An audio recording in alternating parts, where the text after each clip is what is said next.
பெரிய அரசனாக இருந்தாலும் சரி, நாட்டுக்கே ராஜாவாக இருந்தாலும் சரி, இந்த உலகத்திற்கே நான் தான் என்ற அகங்காரம் கொண்டிருந்தாலும் சரி, ஒரு பிடி சாம்பருக்கு கூட ஈடாக மாட்டார்கள் அப்படிங்கிறது நமக்கும் தெரியும், அவர்களுக்கும் தெரியும்.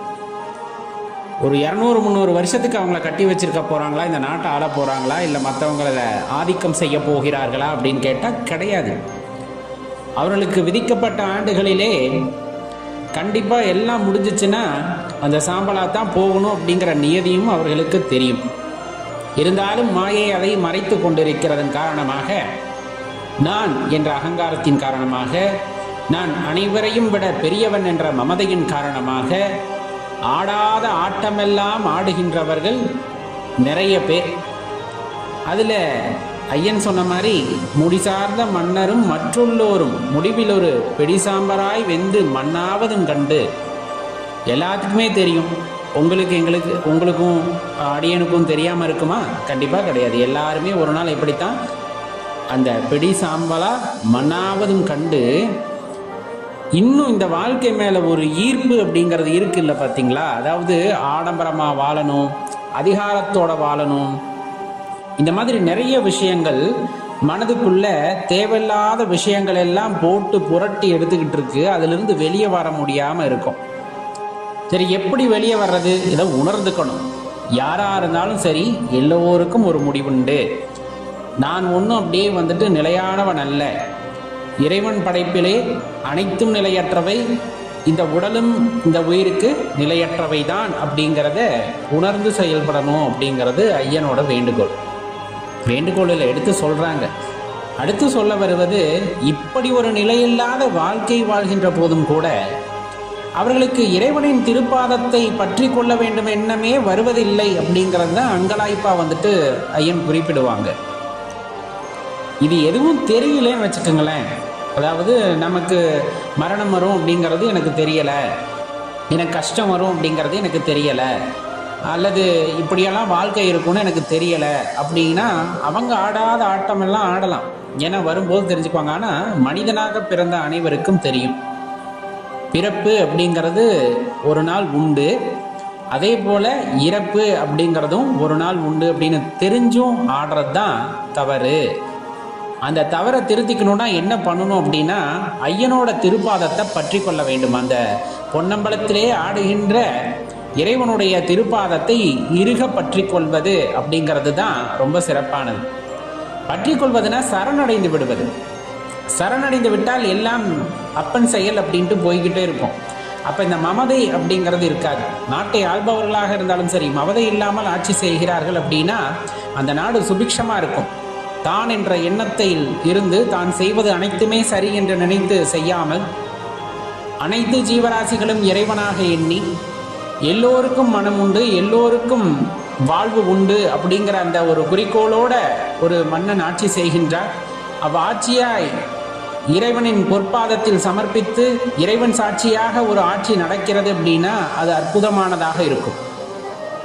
எப்போது அப்படின்னா அந்த மன்னனும் உணர்ந்து நமக்கும் முடிவு உண்டு அப்படிங்கிறத உணர்ந்துக்கிட்டா மக்கள் வாழ்வதற்காக நிறைய விஷயங்களை செய்வார்.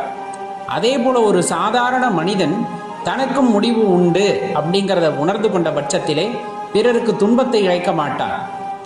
ஏன்னா எப்படியும் ஒரு நாள் போயிடுவோம் அப்படின்னு தெரியும் போது வாழும்போது சந்தோஷமாக வாழலாம். ஆனால் பிறரை கஷ்டப்படுத்தி வாழக்கூடாது என்ற எண்ணம் நம் மனதுக்குள்ள எப்போ வரும் அப்படின்னா அந்த பொன்னம்பலத்தில் ஆடுகின்ற இறைவனின் பொற்பாதத்தை சரணடையும் பொழுது மட்டும்தான் வரும். பிற உயிர்களையும் தம்மை போல ஒரு உயிர் என்று நேசிக்கக்கூடிய அந்த தன்மை எப்பொழுது வரும் அப்படின்னா அந்த பொன்னம்பலத்திலே ஆடக்கூடிய இறைவனின் பொற்பாதத்தை இறுக பற்றி கொள்ளும் பொழுது மட்டும்தான் வரும் அப்படிங்கிறத தெரிஞ்சுக்கணும். அப்போ நம்ம ஒவ்வொருத்தருக்கும் பிறந்த நாள் அப்படின்ட்டு ஒன்று உண்டு இல்லையா? ஒவ்வொரு வருஷமும் எல்லாருமே கொண்டாடுவோம். உண்மையை சொல்ல போனால் அது பிறந்த நாளா அல்லது தனது இறப்பை நினைவுபடுத்தக்கூடிய நாளா அப்படிங்கிறது ஒரு குறிப்பிட்ட வருடத்திற்கு அப்புறம் தான் அவங்களுக்கு புரிய வரும். ஆரம்பத்தில் அது ஒரு கொண்டாட்டமாக இருந்தாலும் போக போக ஒரு பற்றில்லாமல் போகும் கொண்டாட்டத்திலே. ஏனென்றால் இன்னும் எத்தனை ஆண்டுகள் என்று தெரியவில்லை அப்படிங்கிற அந்த பயம் அந்த மனசுக்குள்ள இனம் புரியாமல் வந்துவிடும் சில பேருக்கு. அதனால தான் ஒதுக்கிடுவாங்க, வேண்டாம் இருக்கிறவர்களும் நல்லதை செய்வோம். இன்னும் எத்தனை நாள், எத்தனை வாரம், எத்தனை மாதம், எத்தனை ஆண்டுகள் இறைவன் கொடுத்தான் என்று தெரியவில்லை.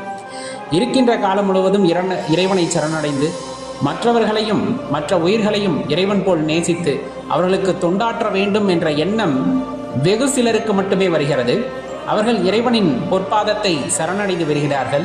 எல்லாம் சிவன் செயல் என்று அவர்கள் கடந்து சென்று விடுகிறார்கள். அவ்வாறு கடந்து செல்லும் பொழுது அவர்கள் அன்புமயமானவர்களாக மாறுகிறார்கள். இறை அனுபவம் பெற்றவர்களாக, இறைவனை உணர்ந்தவர்களாக, இறை அனுபவத்திலே மூழ்கியவர்களாகவும் இருப்பார்கள். இது அவரவர்களுக்கு கிடைக்கின்ற அற்புதமான விஷயம்.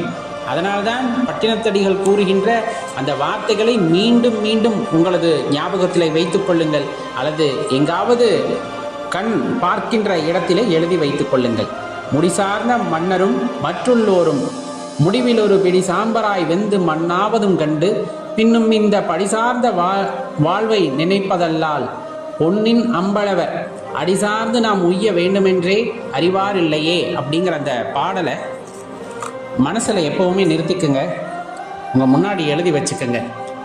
எப்பொழுதெல்லாம் தேவையில்லாத எண்ணங்கள், எப்பொழுதெல்லாம் பிறரை பழி தீர்க்க வேண்டும் எண்ணம் வருகிறதோ, அல்லது பிறரை ஏமாற்ற வேண்டும் என்ற எண்ணம் வருகிறதோ, இறை சிந்தனை இல்லாமல் தேவையில்லாத சிந்தனைகள் மனதில் வருகிறதோ, அப்பொழுதெல்லாம் பட்டினத்தடியாரோட இந்த பாடல் வரிகள் உங்களுக்கு ஞாபகம் வருகின்ற பொழுது வாழ்க்கை நிலையில்லாமை, இந்த நிலையில்லாத வாழ்க்கையிலே நிலையான பரம்பொருளை மட்டுமே பற்றி கொள்ள வேண்டும், அந்த தெளிவு நமக்குள் வந்தாக வேண்டும் என்ற எண்ணம் மீண்டும் மீண்டும் இந்த மனதுக்குள்ளே உதயமாய் கொண்டிருக்கிறது.